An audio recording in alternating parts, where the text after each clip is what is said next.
亲爱的弟兄姐妹们，大家平安！非常高兴我们再次来到国度讲堂。我们这个讲堂呢，主要是从时事、解释和启示来勾勒复兴的蓝图，指出圣经走向。那么这一个礼拜最重要的事情就是发生在美国总统川普与乌克兰的总统泽伦斯基，还有我们台积电的董事长及总裁这个魏哲家他们的碰面。他们有两个不同的一个外交或者是投资的事件，那我们就透过这个事件也透过圣经来解读我们 Ecclesia 应当如何的来回应神。我们首先今天我们要用一段的经文，是记载在使徒行传27章6到11节，14到20节，人生所面临的飓风。在那里，百夫长遇见一只亚历山大的船，要往意大利去，便叫我们上了那船。一连多日，船行得慢，仅仅来到格尼土的对面，因为背风拦阻，就贴着科里特背风岸，从撒摩尼对面行过。我们沿岸行走，仅仅来到一个地方，名叫加奥，离那里不远，有拉西亚城。走的日子多了，已经过了禁食的节期，行船又危险。保罗就劝众人说：众位，我看这次行船，不但货物和船要受伤损，大遭破坏，连我们的性命也难保。但百夫长信从掌船的和船主，不信从保罗所说的。不多几时，狂风从岛上扑下来，那风名叫有拉格罗，船被风抓住，敌不住风，我们就任风刮去，贴着一个小岛的背风岸奔行。那岛名叫高大，在那里紧紧收住了小船。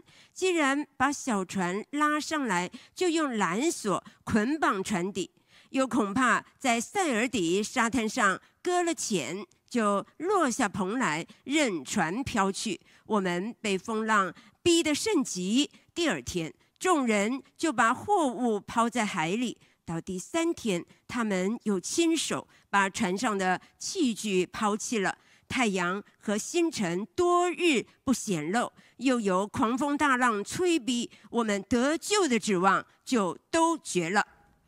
这段经文是使徒行传当中保罗被解往罗马的途中遇到了飓风有拉格洛的经历。那百夫长因为信船长和船主，那么所以就会遇到了这个狂风有拉格罗，而且被这个风抓住了，连得救的指望都绝了。其实在地中海这个地方是很少有飓风的，跟我们在这个所有的这个气象报告里面，你很少有听过说在地中海会有飓风，但圣经中唯独就记载了这个飓风有拉格罗。那他给我们一个很重要的一个提醒，在我们人生的里面，在行船的途当中，虽然这些船长船主都是很有经验的，但是呢，他就是会遇到有一些的状况是超过他所能够想象的这个事情。所以呢，这段经文就教导我们说，其实在我们整个时事的领域里面会遇到许多的一些突然的发生的这个暴风，就好像俄罗斯来侵略乌克兰或者中共，那么他呢也有侵犯这个台湾的这样的一个比例。那这些的政权呢，就如同飓风一样。那川普呢和他的内阁呢，也是个标准的这个飓风当他们上台来之后呢，对于各个方面，无论在美国国内或者是各国的当中，都是一场的这个飓风。那如果我们没有防台那就会损失惨重。同样，乌克兰和台湾或者是列国，我们必须有寻求神的智慧。特别是当我们讲的 Ecclesia， 就是天国议会的时候，我们更是需要求神把智慧赐给我们。我们接下去再看27章21到26节。众人多日没有吃什么，保罗就出来站在他们中间说：众位，你们本该听我的话，不离开克里特，免得遭这样的伤损破坏。现在我还劝你们放心，你们的性命一个也不失丧，唯独失丧之船。因我所属所侍奉的神，他的使者昨夜站在我旁边说：保罗，不要害怕，你必定站在该撒面前，并且与你同船的人，神都赐给你了。所以众位可以放心，我信神，他怎样对我说，事情也要怎样成就。只是我们必要撞在一个岛上。这段的经文就是谈到，有的时候有些事情不是我们自己能做决定的。保罗不能决定这条船开不开，那当他自己感觉到很可能会遇到风灾，可是呢，当这个百夫长不相信，那么他们就遇上了这个飓风。但是呢，保罗可以继续的寻求神，以至于呢，在夜间的时候呢，神的使者就对他说话，告诉他说：不要害怕，你必定站在该撒的面前，并且与你同船的人，神都赐给你了。所以因为这缘故，他心中就很笃定，他对他们讲说：众位，你可以放心，我相信神，他怎样对我说，事情也要怎样成就。只是我们必要撞在一个岛上。神把这艘船的整个的未来的事情都告诉了保罗。同样一件事情，无论我们的国家我们的公司、教会、个人的家庭，你人生里面遇到了这整个的飓风的时候呢，神仍然是说话的神，他会帮助你的。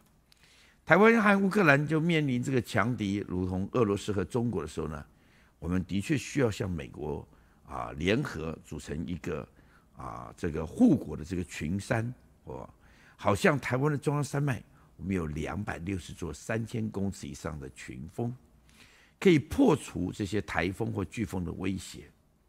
川普的内阁肯定是一个超级的飓风，我们应当如何掌握这个时机，产生共选的效应，而非对冲的效应呢？这就是我们今天所要谈的。第一，当我们面对川普的强国外交的时候，那么乌克兰与台湾的回应是如何？就在上个礼拜五，2025年2月28日，在美国白宫上演了一场美乌外交场上的世纪灾难。两位总统在全球媒体前互相吵架，加上美国的副总统万斯他的质询，结果呢，擦枪走火，演出的不可收拾的后果。最后呢，取消这个会议、午餐、记者会，然后呢，还把这个乌克兰的访问团赶离开白宫。这个无论对美国或乌克兰来讲，这都是世纪外交的这个灾难。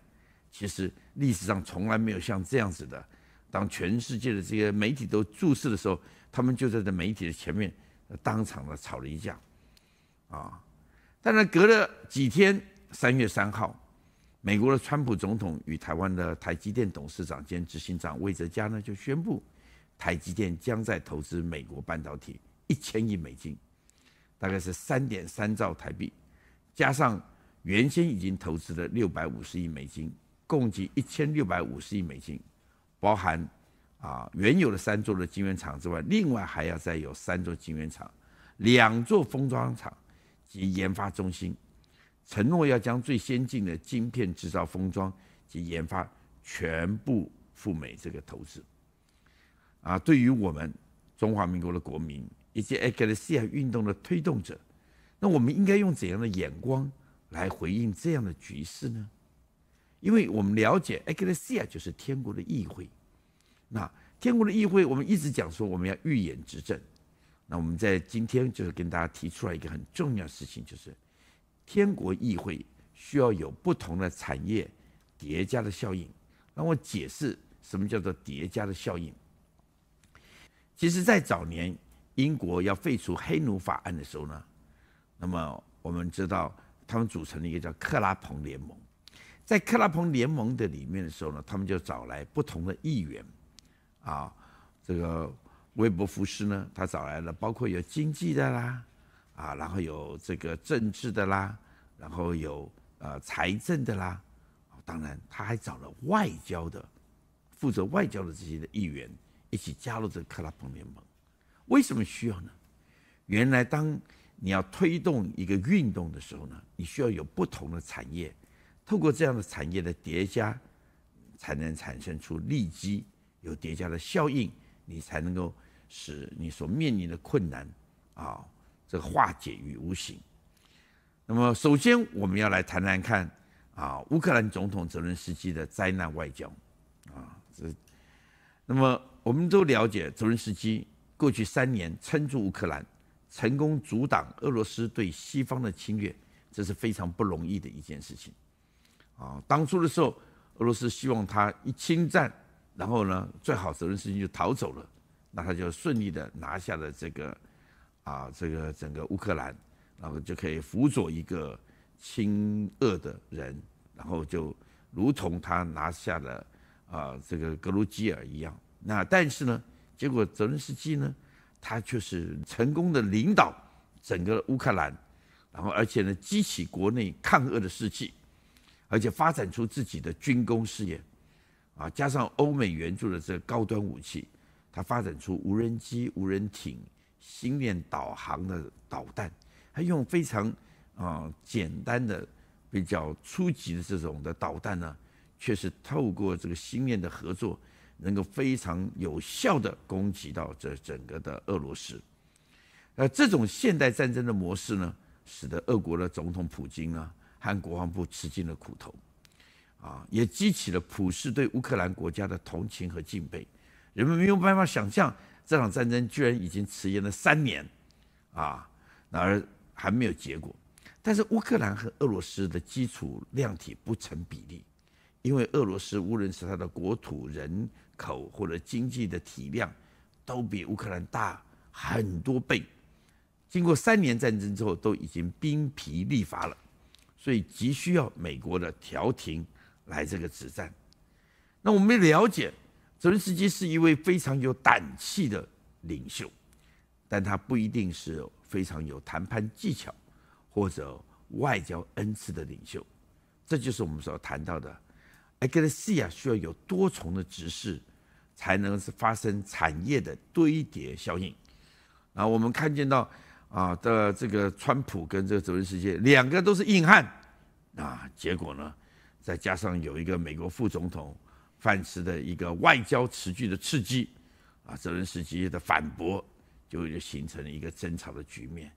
那因为它是开放的媒体，所以就形成了世纪灾难。历史上从来没有一个2国的总统这样吵成一团的，而且被全世界开放到这个所有的地方去全世界几十亿的人都看见到2个人在那边吵架。What kind of diplomacy, JD, you are speaking about? What do you mean? I'm talking about the kind of diplomacy that's going to end the destruction of your country. Yes, but if you Mr. President, with respect, I think it's disrespectful for you to come into the Oval Office and try to litigate this in front of the American media. Right now, you guys are going around and forcing conscripts to the front lines because you have manpower problems. You should be thanking the president for trying to bring an end to this conflict. Have you ever been to Ukraine that you say what problems we have? I have been to. Come once. I've actually watched and seen the stories, and I know what happens is you bring them on a propaganda tour, Mr. President. Do you disagree that you've had problems bringing people into your military? And do you think that it's respectful to come to the Oval Office of the United States of America and attack the administration that is trying to prevent the destruction of your country? A lot of questions. Let's start from the beginning. Sure. First of all, during the war, everybody has problems, even you, but you have nice ocean and don't feel now, but you will feel it in the future. God bless. You don't know that. God bless. You don't God know bless. That. You will not have a war. Don't tell us what we're going to feel. We're trying to solve a problem. Don't tell us what we're going to feel. I'm not telling you. Because you're in no position to dictate that. That's exactly what you're doing. You're in no position to dictate what we're going to feel. We're going to feel very good. You will feel influence. We're going to feel very good and very strong. You will feel influence. You're right now not in a very good position. You've allowed yourself to be in a very bad position, and he happens to be right about it. From the very beginning of the war. You're not in a good position. You don't have the cards right now. With us, you start having not cards. playing cards. Right now, you don't. You're playing cards. You're playing cards. Serious. You're gambling with the lives of millions of people. You're gambling with World War III. You're gambling with World War III. And what you're doing is very disrespectful to the country, this country. That's back to you. Far more than a lot of people said they should have. Have you said thank you once? This a entire meeting? times. No, in this Even entire today, meeting, have you said thank even you? Today. You went to Pennsylvania and campaigned for the opposition in October. Offer some words of appreciation for the United States of America and the president who's trying to save your country. Please, you think that if you will speak very loudly about the war, you He's can... not speaking loudly. He's not speaking loudly. Your country is in big trouble. Can I Wait a answer? minute. No. You've done a lot of talking. Your country is in big trouble. I know. You're not winning. I know. You're not winning this. You have a damn good chance of coming out okay because of us. Mr. President, we are staying in our country, staying strong from the very beginning of the war. We've been alone, and we are thankful. I said thanks you haven't in been this alone. cabinet, you and haven't not been only alone. in this cabinet. We gave you, through this stupid president, $350 billion. You voted we gave for you your military equipment, and your men are brave, but they had to use our military. What about if you didn't have our military equipment, if you didn't have our military equipment, this war would have been over in 2 weeks. In 3 days. I heard it from Putin. In 3 days. This is something maybe new. Less. In 2 weeks. Of course, yes. It's going to be a very hard thing to do business like this. Again, I tell you. just say thank you. I said a lot of times to American people. Accept that there are disagreements, and let's go litigate those disagreements rather than trying to fight it out in the American media when you're wrong. We know that you're wrong. But you see, I think it's good for the American people to see what's going on. I understand, sir. I think it's very important. That's why I kept this going so long. You have to be thankful. You don't have the cards. Thankful. You're buried there. Your people are dying. You're running I low know. on soldiers. Listen, you're running low on soldiers. It would be a damn good thing. And then you tell us, I don't want a ceasefire. I don't want a ceasefire. I want to go, and I want this. Look. If you could get a ceasefire right now, I tell you, you'd take it so the bullets stop flying and your men stop getting killed. Of course, we want to stop the war. But you're saying you don't want a ceasefire. But I said to you, I want a ceasefire. With guarantees. Because you'll get a ceasefire faster than an agreement. Ask our people about ceasefire, what they think. That wasn't with me. That wasn't with me. That was with a guy named Biden who was not a smart person. That was with Obama. It was your president. Excuse me. That was with Obama, who gave you sheets, and I gave you javelins. Yes. I gave you the javelins to take out all those tanks. Obama gave you sheets. In fact, the statement is Obama gave sheets and Trump gave javelins. You got to be more thankful, because let me tell you, you don't have the cards. With us, you have the cards. But without us, you don't have any cards. 当你看到那个乌克兰驻美大使这个马卡罗娃的时候呢，他从皱眉头开始摇头，然后呢双手遮脸，你就知道他心里想说完了乌美关系要回不去了。不但是他和许多关心乌克兰处境的朋友和网民都表示，他们说此时此刻我们都是马卡罗娃了。其实马卡罗娃在过去这3年的当中啊，特别是在乌俄开战之初啊，他就是人气爆棚，许多人都要求跟他合照形成这个人龙但是呢，乌克兰这一次美国之行缺少整个外交谈判团队的完整规划，他们就来到这当中在这不小心就是出了这个岔，在争吵过后呢，乌克兰团队被赶出白宫。虽然英法两国立即伸出援手这个泽连斯基跑到英国那么英国呢马上呢接待了他，而且呢贷款给乌克兰935亿台币那是非常的好。但是呢，美国呢停止一切援乌的活动、军事的援助以及情报的分享。哇，这就太重要。这个情报分享包括什么？情报分享当然包括星链这所有的这些的情报，他停止分享。那这样的事情当中，乌克兰这个仗就没办法打下去了。这就是川普所说的“你手中没有牌”。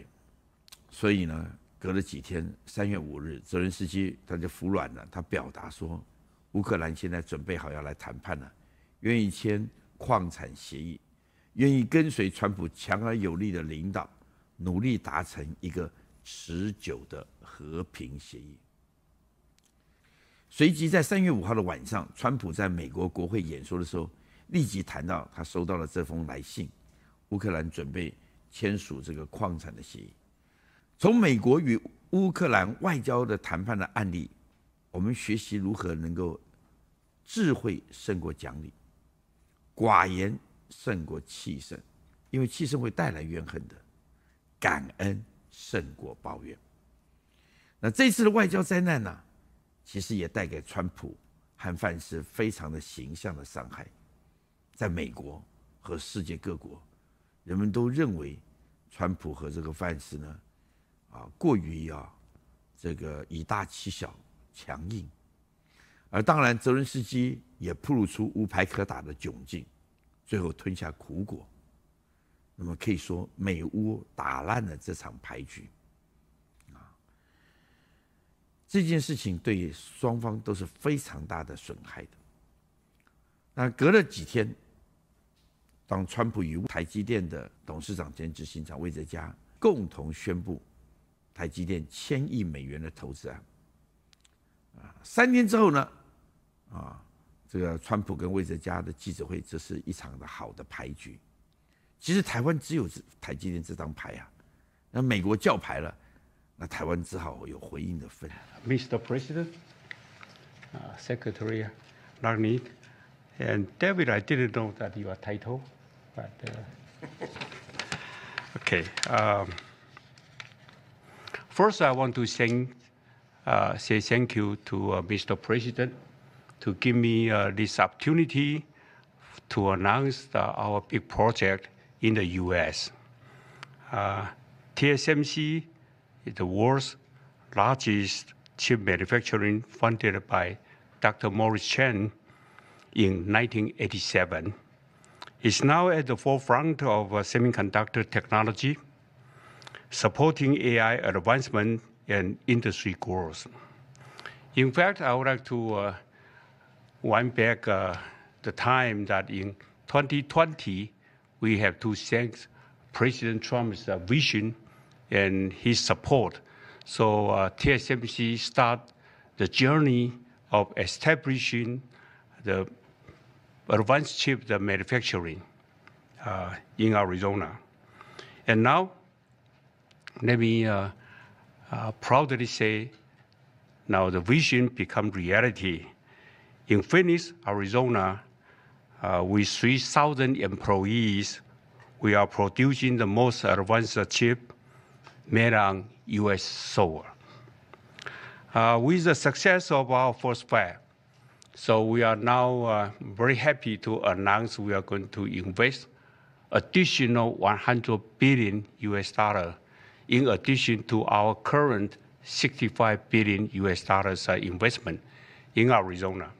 We are going to build 3 more new fabs after we promised 3 fabs already, and another 2 very advanced packaging fab, and most important, R&D center also in Arizona.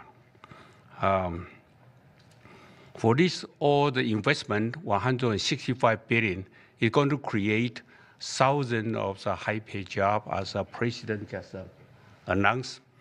And we are, most important, actually, we are going to produce many AI chips. We are going to produce many chips to support the AI progress and to support the smartphones progress. And again, with that, I want to thank President Trump again for his support. In addition, I also want to thank my customers in the U.S., such as Apple, NVIDIA, AMD, Qualcomm, Broadcom. They all support TSMC's manufacturing in the U.S. Without their support, we probably cannot make it through. So again, I want to thank them. Also, I'd like to thank the TSMC's employee. Without their effort, we just cannot make it today. That's all I want to say. And thank you. Thank you. That's good. Thank you very much. Howard, please, David. 那么我们从他们的记者会里面，我们看到有几点完全不一样的。我们发现到魏哲家呢，他是用感恩开端的，他没有被这个川普激动啊，川普不断的说啊，台积电啊，偷走了他们的生意啊，他没有管这事情。魏哲家开始感恩，他感恩张忠谋在1987年开创了台积电，他谢谢川普2020年的愿景下开始了投资亚利桑那的晶圆厂，谢谢客户 Apple、NVIDIA、AMD 啊、高通啊、博通啊，他也谢谢台积电所有员工成功的感恩，一网打尽呀，这就是非常重要的这上了一垒啊，我们看见到。然后呢，在这之前的时候呢，有传言说希望能够挽救这个英戴尔啦看如何来做。可是呢魏哲家他主动出击，他扩大投资，投川普所好对台湾损伤最少，长远的利益。因为呢，如果按照美国政府希望台积电扶持英戴尔，那会是一个钱坑，是一个黑洞，而且呢，这个先进的这些的技术，包括晶圆封装的技术都会流失。但是扩大投资的话呢，那你要了解，要10年才能够完成这样一个投资而事实上，目前台积电的这些的这个生产线呢根本不够，因为需求太大，而市场就在美国所以呢，他需要去美国投资。那研发中心呢，有的人觉得说，怎么研发中心也要去呢？其实因为不同的客户，他的研发必须要在他的生产线一起来研究的，而且美国其实仍然是全世界高等教育人才最集中的地方。你不管在 Berkeley 你不管是在这个 Stanford 啦，或者是包括 Arizona 都有非常多高科技的人才。这些的高等教育的人才呢，可以与台湾的研发中心互补强强联手，透过台积电，台湾扩大影响力，能够到全球去这是非常重要的一种的眼光。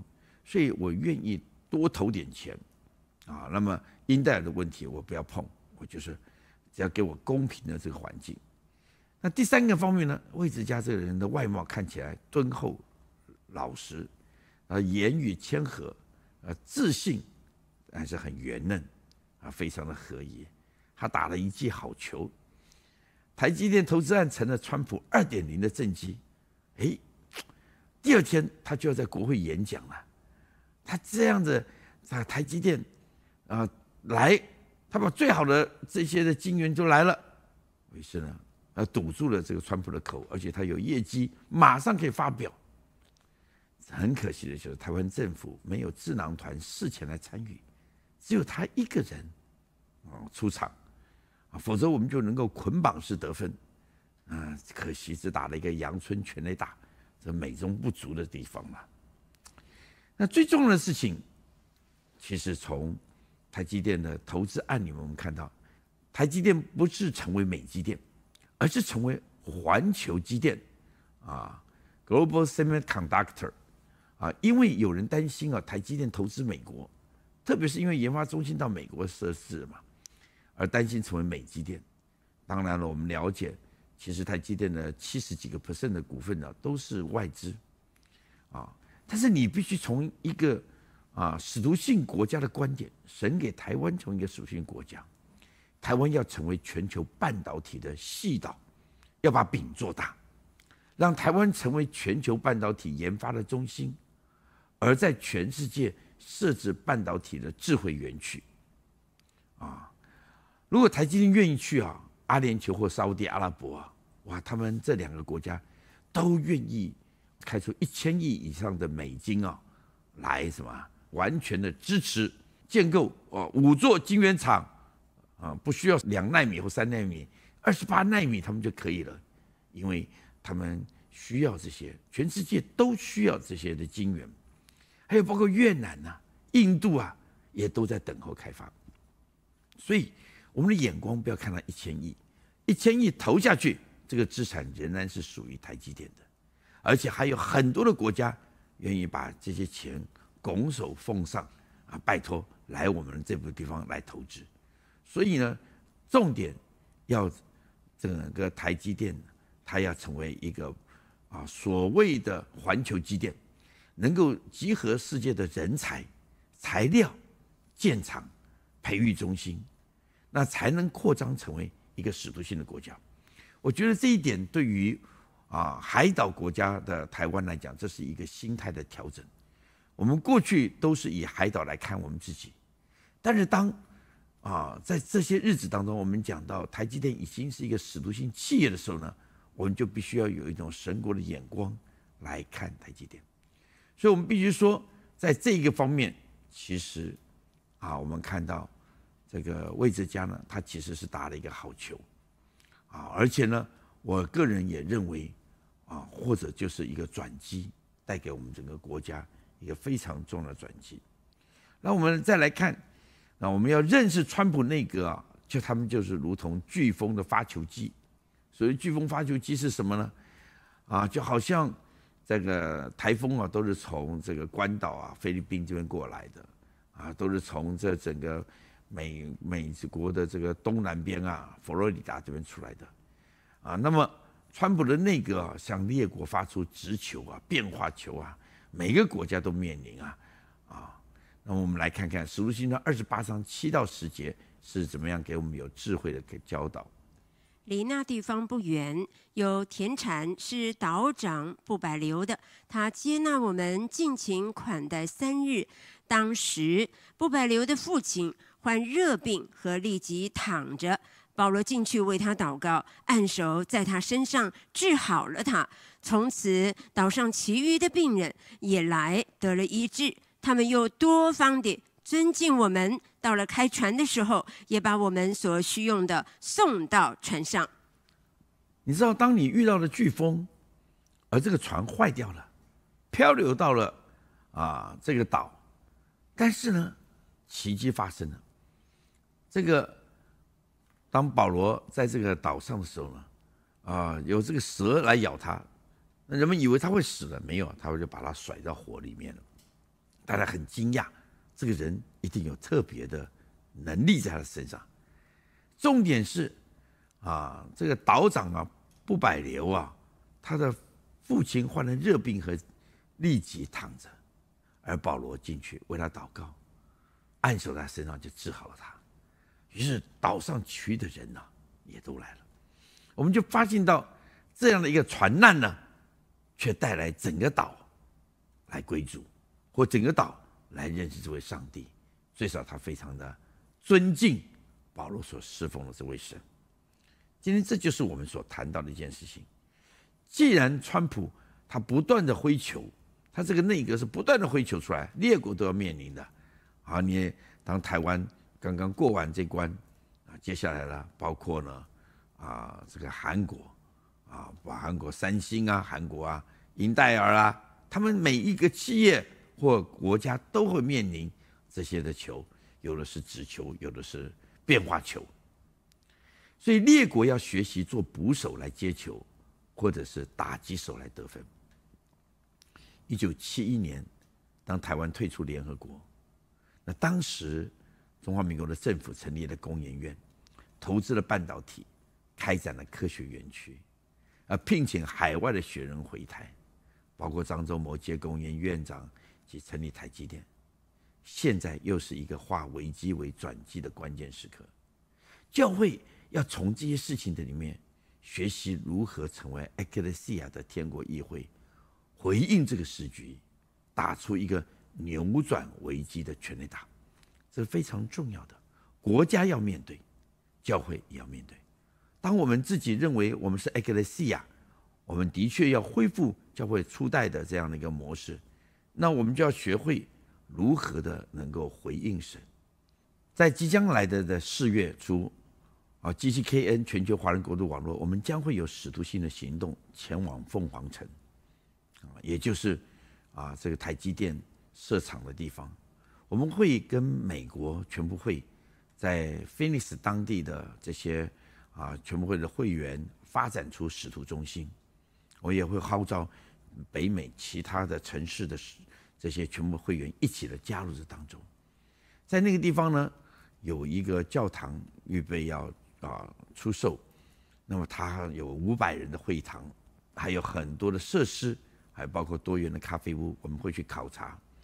因为我们有朋友已经待在凤凰城有好几个月，也包括在那里有很多人都回应，他们看见到整个的凤凰城会像竹北一样发展成一个整个的科学园区、科学城市，所以呢有非常的需要。目前有好几千人，未来会有好几万人，甚至将近估计会有10万人左右移居到这个整个的凤凰城，来开展出这样的一个新的一个产业园区。那有这么多的员工到美国当中特别是台积电员工，他们需要在那边落地生根除了这些台积电的员工，他们很努力的工作，他们的妻子、他们的儿女生活如何的照顾他们呢？所以我们盼望透过 Ecclesia 开展新酒新皮带。我们相信圣灵会做很奇妙的工作，让我们被神的灵所充满，恢复初代教会的模式，而透过这样子的，包括微型教会，甚至于24小时都可以有不停止的这种的聚会的所在。因为台积电是24小时工作的，那我们正在回应神，让台湾成为使徒性的国家，让台湾的 Ecclesia也能够开展出来。所以因为这缘故，我们就号召许多的弟兄姐妹们或者同工们跟我们一起前去Phoenix。我们相信时间是来到了，我们要看见到整个的城市会被改变，这是一个难得的一个机会不但台湾有像使徒性的企业台积电，也有使徒行传从台湾、中国、亚洲到美国去。我们要共同的完成这个 BSH 10亿灵魂的丰收运动。我们邀请你加入这一波复兴冲浪的行传，人生值得这场投资，让我们冲浪吧！